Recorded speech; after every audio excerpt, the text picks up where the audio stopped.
Kia ora. In an earlier video I put out, I installed an Aqua One Ocellaris 850 canister filter to my black tank. Now this had a built-in UVC light, so after a water change I run it overnight. I found it very useful to get on top of diatoms and cyanobacteria. So much so that I went and bought a second one, slightly larger, so I have the same type of filter system in both my white and black tank. Don't you just love opening packages?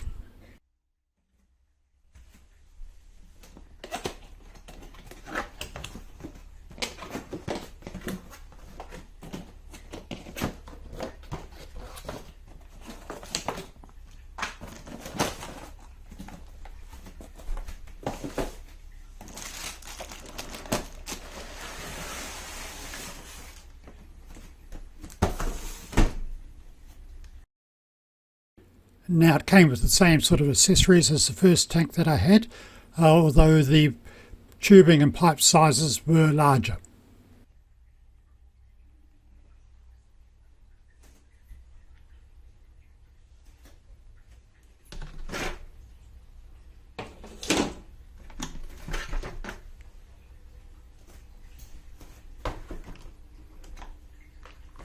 What you see is what I got.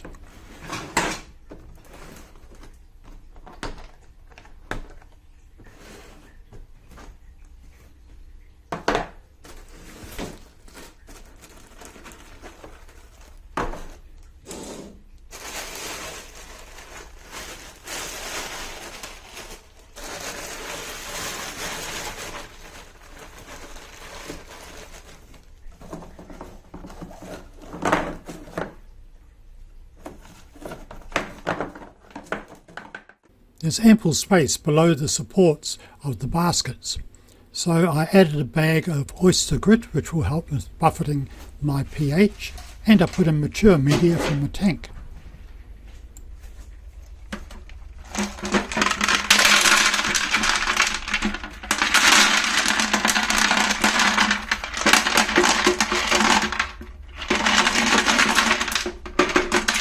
I remove most of the supplied media and replace it with my cycled media from my existing overhead trickle system.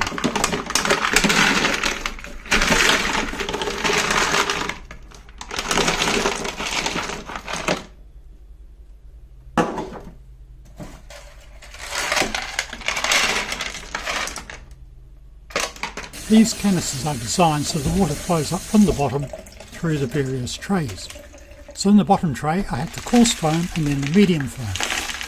The middle tray was all media, and the top tray had the bottom half media and then the fine foam mat on top of that. And this is the opposite to what I did on the first one of these that I installed. I'll comment on that shortly.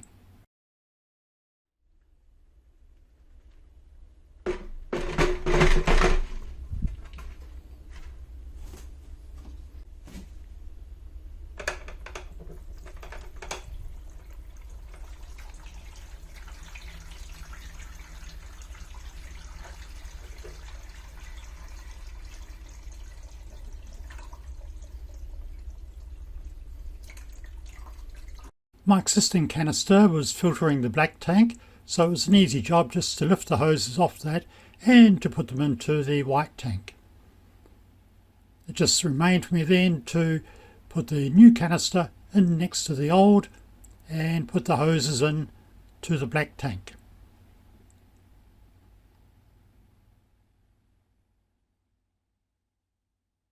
Hey, things are never that easy. I had to make room to fit 2 canisters, so that required taking everything out of my 2-door cupboard and rearranging things, but it worked out.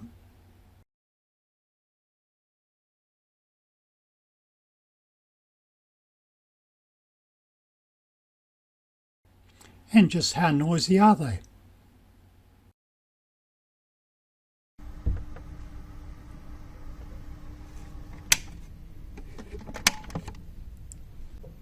Okay, they're both off. Now turn on the small one.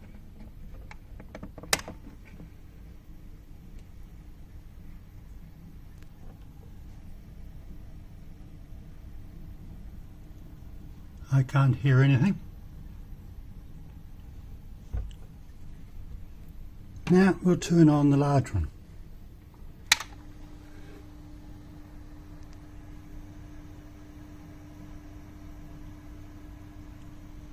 It does have a humming sound. If you like your peace and quiet and you're using the large model, then I would keep it in a cupboard with doors. Now the manufacturers recommend the order of your filter media and sponges within the tray system. Others say that you should pimp the system so that you can make best use of the filter medium available. And the generally recognised method is that in your first tray, which has the water going through it, there you have the coarse sponge, medium and the wool filter floss. This will then collect the gunk, and by doing so it will keep the other sponges and filter media relatively debris free. Now there's a lot of sense in that, and that's what I did with my small one. So when do you need to clean out all the sponges? Well, generally people will say that when the water flowing through it diminishes. It's generally an indication that there is blockage occurring through gunked up filter medium. Now this is the order that my overhead trickle system used.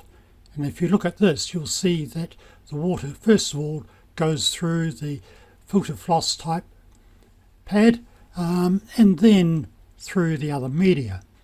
And that filter floss gunks up very quickly, and all you need to do is just take the top off, take it out, clean it, put it back or replace it. You don't need to clean all the other media. So that got me thinking that it's surely the same with your canister. If you actually follow the manufacturer's example and put the fine filter floss on the top tray so it's the last to get the water, then yes, the other sponges and media will collect all the debris and over time start to break it down, and the fine filter floss at the top will stop anything else from going through into the impeller or into your water. And when you notice the flow decreasing, all you should need to do is pop the top, remove that fine filter, clean it or replace it. You shouldn't need to clean all the rest of the media. Yes, it will be a little bit dirty, but it should still be okay. Put the top back on and continue. And then next time it starts to slow down, that might be the time that you need to give the whole thing a clean out. To me, it's a no-brainer. So that is how I set up my second larger canister. Well, I'm getting starting to ramble along here. I think probably at the end of the day what I'm trying to say is that just feel free to experiment, get things to work the way you want them to work, and be happy about it. Thanks for watching.